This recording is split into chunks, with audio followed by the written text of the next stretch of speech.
Good morning student, ASS YouTube channel में आपका स्वागत है। और आज हम केमिस्ट्री का दूसरा चैप्टर पढ़ने जा रहे हैं, जिस चैप्टर का नाम है विलियन या घोल उसको बोलते हैं। ठीक है, इंग्लिश में उसको हम लोग क्या बोलते हैं, सॉल्यूशन बोलते हैं। ठीक है, जो कि हम लोग पहला चैप्टर केमिस्ट्री का पढ़ चुके हैं, जिसको हम लोग ठोस अवस्था बोलते हैं। और उसका जो जितना हम लोग का क्वेश्चन था, जितना आपका टॉपिक था पढ़ा दिए, उसके बाद भी क्वेश्चन भी छाड़ दिए हैं और उसके बाद उसका ऑब्जेक्टिव भी दे दिए हैं। ठीक है, तो इस वीडियो में हम लोग पढ़ेंगे सॉल्यूशन, जिसको हम लोग घोल बोलते हैं। तो आप लोग तैयार हो जाइए दूसरे चैप्टर को पढ़ने के लिए। ठीक है, तो दूसरा चैप्टर में हम सबसे पहले पढ़ेंगे विलियन। विलियन मतलब होता है घोल। विलियन का अर्थ होता है घोल। ठीक है, जैसे आप किताबी भाषा में वो विलियन बोलते हैं और आप अपना भाषा में हम लोग घोल बोलते हैं। जैसे मान लेते हैं कि चीनी प्लस पानी को घोलते हैं तो हम लोग का शरबत बनता है, तो हम चीनी प्लस पानी का मतलब किसका घोल बोलते हैं? चीनी का घोल बोलते हैं, पानी का घोल बोलते नहीं। जो हम लोग का पदार्थ उसमें घुलता है हम लोग उसी का घोल बोलेंगे। ठीक है ना, जैसे मान लेते हैं कि नमक को पानी में घोल दिए तो किसका घोल कहलाएगा? पानी का घोल ही कहलाएगा, वो नमक का घोल कहलाएगा। ठीक है, तो घोल का मतलब होता है विलियन। ठीक है, तो विलियन जिसको घोल भी बोलते हैं, विलियन बोलते हैं, इसको इंग्लिश में सॉल्यूशन बोलते हैं। एक चैप्टर नंबर हम लोग 2 पढ़ने जा रहे हैं। फर्स्ट चैप्टर को हम आप लोगों को पढ़ा दिए। ठीक है, तो चैप्टर नंबर 2 में हम लोग सबसे पहले पढ़ेंगे विलियन क्या होता है। ठीक है, तो विलियन 2 या 2 से अधिक पदार्थों के समांगी मिश्रण को विलियन कहते हैं। विलियन 2 या 2 से अधिक पदार्थों का विलियन 2 या 2 से अधिक पदार्थों का समांगी मिश्रण है। विलियन 2 या 2 से अधिक पदार्थों का समांगी मिश्रण है। आज कोई पूछे कि विलियन किसे कहते हैं, तो विलियन 2 या 2 से अधिक पदार्थों का समांगी मिश्रण को ही हम लोग क्या बोलते हैं? विलियन कहते हैं। ठीक है, समांगी मिश्रण, समांगी मिश्रण को ही विलियन बोलते हैं। समांगी मिश्रण तो विलियन के प्रत्येक भाग का संघटन, प्रत्येक भाग का संघटन समान होता है। 2 पदार्थों से मिलकर बने विलियन को द्विअंगी विलियन, 3 पदार्थों से मिलकर बने विलियन को त्रिअंगी विलियन कहते हैं। जैसे कि समझिए, विलियन जो होता है 2 या 2 से अधिक पदार्थों का समांगी मिश्रण होता है। समांगी का अर्थ यही होता है कि जो भी समांगी मिश्रण होता है उसका जितना भी घटक होता है उसमें समान मात्रा में क्या रहता है? फैला हुआ रहता है। जैसे मान लेते हैं कि देखिए बाबा, शरबत जैसे मान लो चीनी को पानी में घोल देते हैं और घोलने के बाद देखते हैं कि जो चीनी का जो कण होता है पानी के हर एक भाग में उतना ही मीठा देता है। तो ऐसा ही ना कि कुछ भाग मीठा देता है, कुछ भाग पानी जैसा रहता है, ऐसा नहीं ना होता है। तो चीनी का हर एक कण जो होता है पानी के समान मात्रा में फैल जाता है, तो उसी मिश्रण को हम समांगी मिश्रण कहते हैं। और समांगी मिश्रण को ही हम लोग विलियन बोलते हैं। जो मिश्रण समांगी होता है उसी मिश्रण को हम लोग विलियन के नाम से हम लोग क्या करेंगे? जानेंगे। तो समांगी का मतलब जानेंगे कि समांगी मिश्रण में प्रत्येक अवयव का जो संतन होता है वो समान होता है। ठीक है, अब विलियन का कुछ प्रकृति के अवयव के आधार पर विलियन को प्रकार बांट दिया गया है। अवयव के आधार पर विलियन ऐसे 2-3 प्रकार का होता है। पहला होता है द्विअंगी विलियन, दूसरा होता है त्रिअंगी विलियन, चौथा होता है चतुरंगी विलियन, अब तीसरा चौथा बहुअंगी विलियन होता है। ठीक है, लेकिन उतने की बात नहीं करना है, बस 2 को जान लीजिए कि सबका परिभाषा दे सकते हैं। ठीक है, तो 2 पदार्थों से मिलकर बने विलियन को द्विअंगी विलियन कहते हैं। क्योंकि द्विअंगी नाम है द्विअंगी, जिसका 2 अंग हो। तो 2 पदार्थों से मिलकर जो विलियन बनता है उस विलियन को द्विअंगी विलियन कहते हैं। तथा 3 पदार्थों से मिलकर बने विलियन को त्रिअंगी विलियन कहते हैं। क्लियर है? समांगी मिश्रण में जो अवयव अधिक मात्रा में होता है, समांगी मिश्रण में जो अवयव अधिक मात्रा में होता है उसे विलाय कहते हैं, और समांगी मिश्रण में जो अवयव कम मात्रा में होता है उसे विलेय कहते हैं। ठीक है, समझिएगा। जैसे मान लेते हैं कि हमारे पास एक विलियन है, 5 ग्राम NaCl मतलब नमक को 10 ग्राम जल में घोल दिए। तो नमक 5 ग्राम हमारे पास NaCl है, NaCl कितना है? 5 ग्राम है, और जल कितना है? 10 ग्राम है। तो कौन ज्यादा मात्रा में है? जल ज्यादा मात्रा में है, इसलिए इसको विलायक बोलेंगे, और नमक कम मात्रा में है, इसे हम विलेय बोलेंगे। ठीक है। तो विलय विलाय को समझ लीजिएगा कि विलयन में जिसकी मात्रा कम होता है उससे विलय कहते हैं, और विलयन में जिसकी मात्रा अधिक होता है उससे विलाय कहते हैं। जैसे मान लेते हैं 5 ग्राम NaCl को 10 ग्राम H2O में घोला गया, जल में घोला गया है, इन दोनों में से कौन सा क्या कहा जाएगा? तो 5 ग्राम NaCl को विलय बोलेंगे क्योंकि विलयन में उसकी मात्रा कम है, और विलाय जो होता है वो 10 ग्राम है क्योंकि इसका मात्रा अधिक है। ठीक है। अच्छा, अब पांचवा लिखिए, विलयन जो होता है विलय प्लस विलायक होता है। विलयन कभी बनता है ना तो विलय किससे बनता है? विलायक से बनता है। जो विलय और विलायक से जो बनता है उसी को हम लोग क्या बोलते हैं? विलयन बोलेंगे। ठीक है। विलयन को हम लोग घोल बोलते हैं, विलय को घोल बोलते हैं, और विलायक को घोलक बोलते हैं। तो ये दोनों वर्ड आपको एग्जाम में पूछ सकता है, विलयन बोले चाहे घोल बोलिए, बात एक ही है। चलिए, जैसे शरबत बराबर चीनी प्लस जल, जैसे चीनी प्लस जल को आपस में घोलते हैं तो हमारा शरबत बनता है, और ये द्विअंगी विलयन कहलाएगा। कौन विलयन कहलाएगा? क्योंकि शरबत को बनाने में चीनी प्लस जल का हम लोग इस्तेमाल किए। ठीक है। तो कौन? द्विअंगी विलयन, 2 विलयन से मिलकर बना हुआ है शरबत। और ये भी शरबत बना है लेकिन इसमें 3 गो है, चीनी प्लस नींबू प्लस जल, इसको त्रिअंगी विलयन बोलते हैं। इसमें 3 गो अवयव है, इसमें 2 गो अवयव है। ठीक है। तो जिस विलयन में 2 अवयव रहता है, 2 घटक होता है, उस विलयन को द्विअंगी विलयन बोलते हैं, और जिस विलयन में 3 घटक होता है उसको त्रिअंगी विलयन कहते हैं। क्लियर है?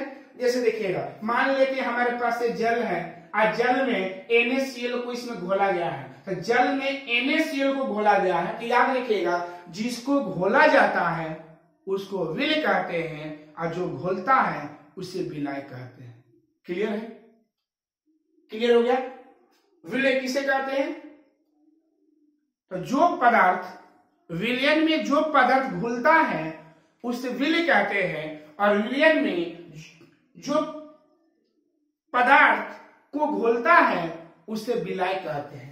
या एक परिभाषा दे सकते हैं, दोनों में से कोई अपना भाषा में बोल सकते हैं कि नमक को पानी में मिला देते हैं, नमक घुल जाता है, तो घोलने का काम कौन किया? नमक, इसीलिए उसको विलय बोलेंगे। और जो घोलने का काम किया वो जल किया, इसलिए उसको घोलक बोलेंगे। ठीक है। तो याद रखिएगा कि जो घोलने का काम करता है उसको विलय कहते हैं, विलय का दूसरा नाम घुलने है। जो घोलने का काम करता है उसको विलाय कहते हैं, उसको हम घोलक कहते हैं। ठीक है।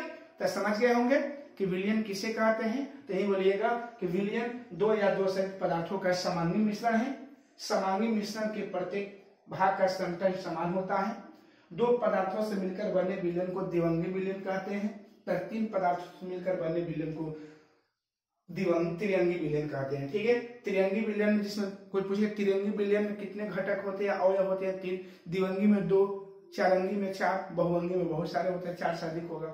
एक बात ध्यान देना है कि चाहे त्रिअंगी विलयन हो, चाहे द्विअंगी विलयन हो, चाहे बहुअंगी विलयन हो, हाँ, चाहे चतुरंगी विलयन हो, यानी कोई भी विलयन होगा तो विलायक हमेशा एक ही रहेगा। विलय की मात्रा बढ़ सकता है लेकिन विलायक जो होगा हमेशा एक ही का काम करेगा। ठीक है। इस देखिएगा, चीनी प्लस नींबू दोनों विलय काम करेगा, और जल का करेगा विलाय का। इसमें 2 को घुलने वाला है और 1 को घोलने वाला है। ठीक है। तो याद रखिएगा कि विलायक जो होगा हमेशा किसी विलयन में विलायक हमेशा एक ही रहेगा, और विलय जो होगा एक से अधिक हो सकता है। तो अगर ठीक है, तो द्विअंगी विलयन समझ गए, त्रिअंगी विलयन समझ गए, विलय और विलायक समझ गए कि विलयन में जिसकी मात्रा अधिक होता है उसको विलय या विलायक, उसको अधिक होता है उसको विलायक कहते हैं, और विलयन में जिसकी मात्रा कम होता है उससे हम विलय कहते हैं। क्लियर है? समझ गए होंगे। विलयन कैसा मिश्रण होता है? समांगी मिश्रण। समांगी मिश्रण का अर्थ यही होता है कि समांगी मिश्रण के प्रत्येक अवयव का जो संतुलन होता है वो समान मात्रा में मिश्रित रहता है। ठीक है। ओके। और विषमांगी मिश्रण किसे कहते हैं? जिसमें विषमांगी मिश्रण वैसा मिश्रण होता है जिसके प्रत्येक घटक समान मात्रा में नहीं फैला रहता है। जैसे मान लेते हैं कि पानी में, जल में बालू को घोल देते हैं, तो बालू को घोलने के बाद क्या बालू के कण पानी में समान मात्रा में फैल जाता है? नहीं ना होता है बाबू। तो वो विषमांगी विलयन है। ठीक है। तो उसका हम बात नहीं करेंगे, यहाँ पर हमें बात करेंगे। ठीक है।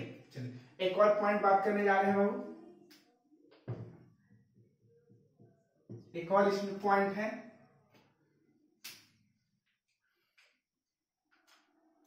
वह विलयन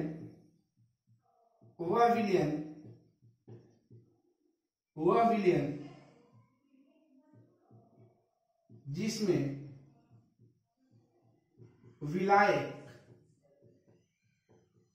विलायक का कार्य हमेशा जल करता है जलीय विलयन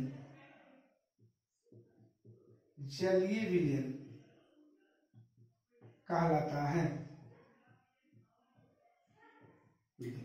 जलीय विलयन किसे कहते हैं? तो वह विलयन जिसमें विलायक का कार्य हमेशा जल करता है, तो उसको हम लोग क्या बोलते हैं? जलीय विलयन के नाम से हम लोग जानते हैं।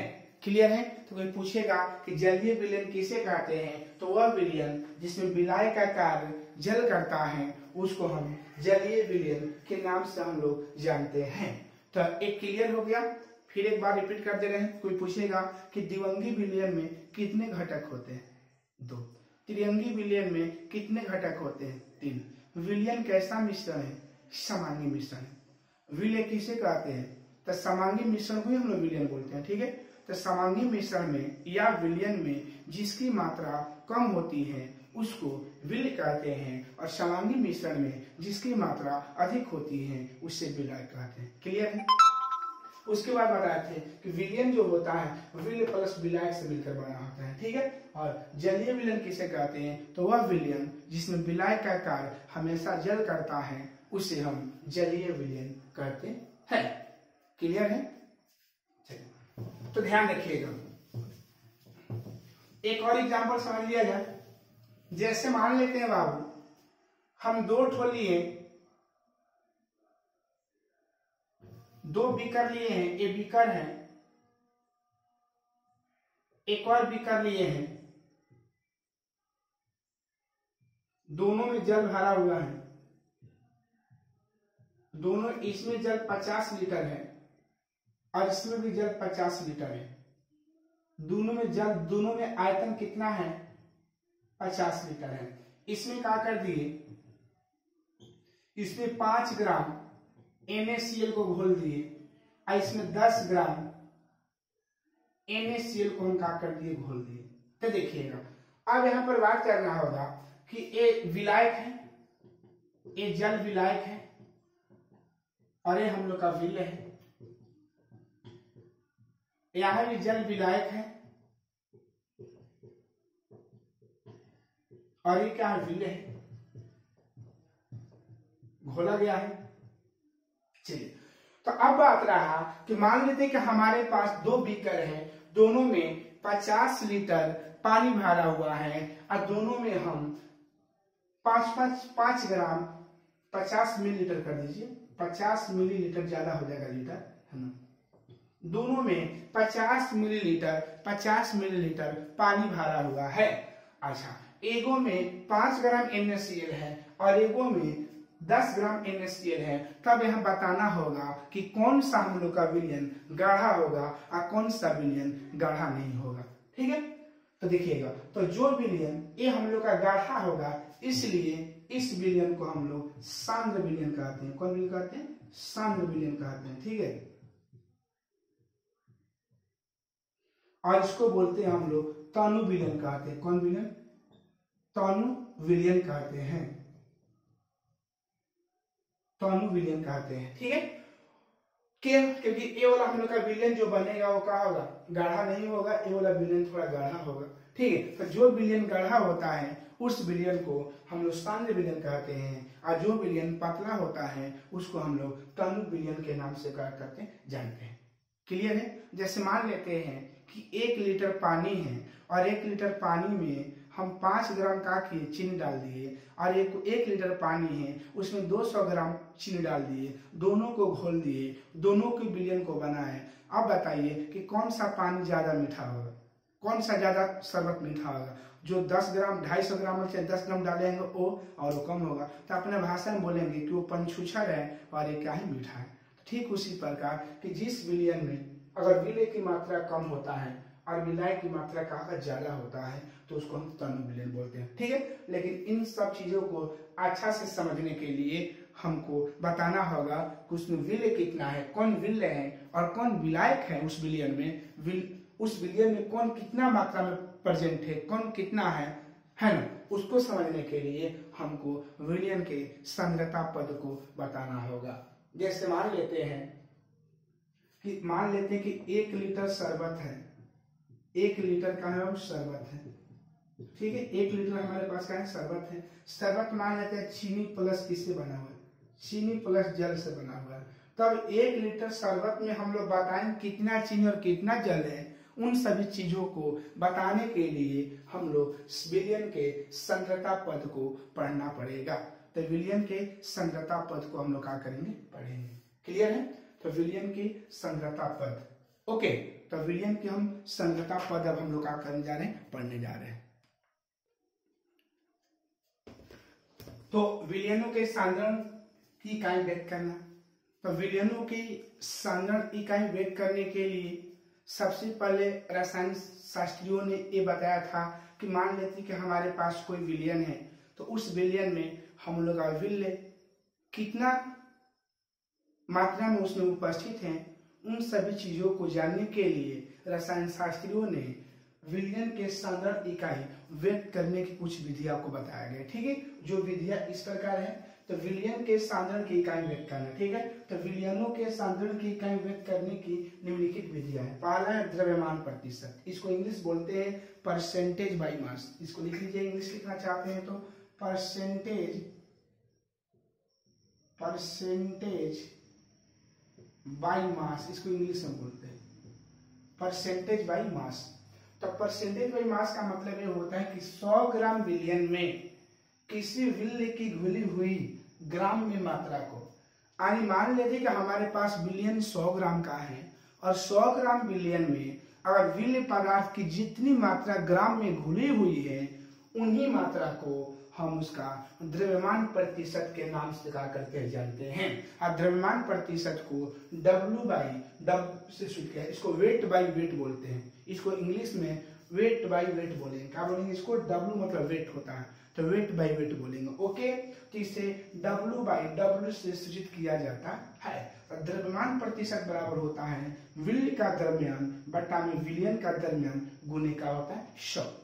ये हम लोग का द्रव्यमान प्रतिशत है। तो कोई पूछेगा कि द्रव्यमान प्रतिशत किसे कहते हैं, तो ये बोलिएगा कि 100 ग्राम विलियन में किसी विल्य की घुली हुई ग्राम में मात्रा को द्रव्यमान प्रतिशत कहते हैं। इसे W बाई W से सूचित करते हैं। द्रव्यमान प्रतिशत बराबर विल्य का द्रव्यमान बटा में विलियन का द्रव्यमान गुने का होगा 100। ठीक है, इस पर एक न्यूमेरिकल बना लिया जाए। एक न्यूमेरिकल इस पर दे रहे हैं, देखिए समझ लीजिए कैसे इस पर क्वेश्चन पूछा जाएगा। देखिए एग्जाम में आप लोग का न्यूमेरिकल इंपॉर्टेंट है, ये आप लोग ऑब्जेक्टिव में भी पूछ सकता है, 2 नंबर में भी पूछ सकता है। न्यूमेरिकल कोई लिमिटेड नहीं है ना कि तो इसका न्यूमेरिकल है, देख रहे हैं। देखिए बोला कि 5 ग्राम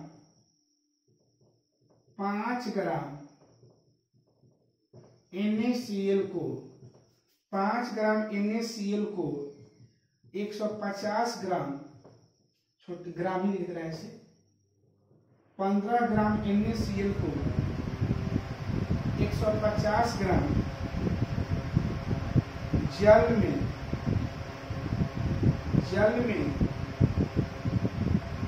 घोला गया है।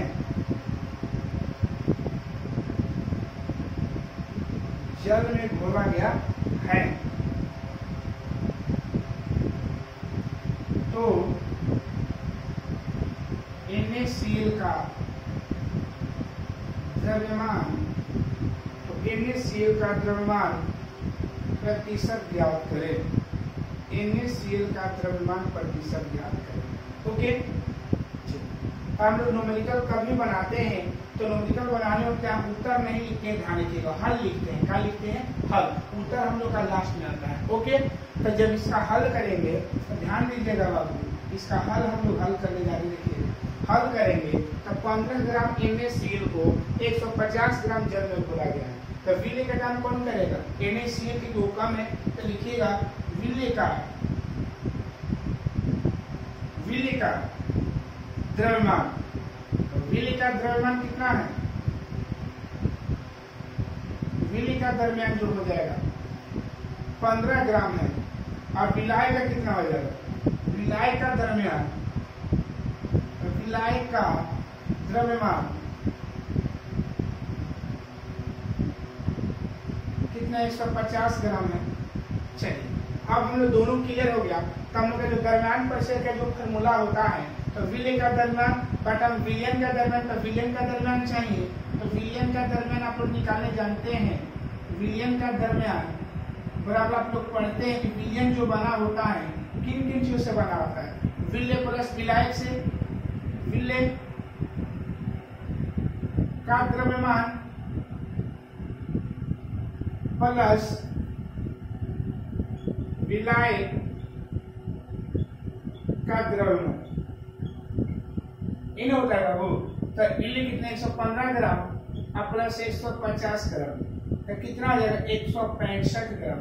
तो विलेय का द्रव्यमान कितना हो जाएगा, विलयन का 165 ग्राम। तो अब लिखेंगे ना, अब लिखा जाएगा ना बाबू, द्रव्यमान प्रतिशत बराबर क्या लिखेंगे, तो द्रव्यमान प्रतिशत बराबर विलेय का द्रव्यमान, विलेय का द्रव्यमान बटा में विलयन का द्रव्यमान, विलयन का द्रव्यमान गुना 100, गुना 100। हल करेंगे तो विलेय का द्रव्यमान 15 है, ठीक है, और विलयन 165 है और गुने का हो जाएगा 100।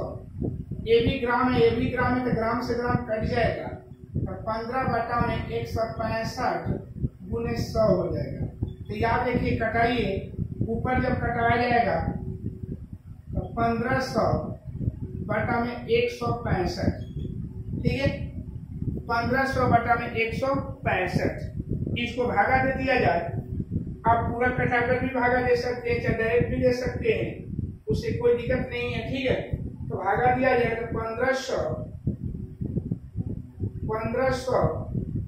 भागा 165 और इसका आएगा 9.09 W/W।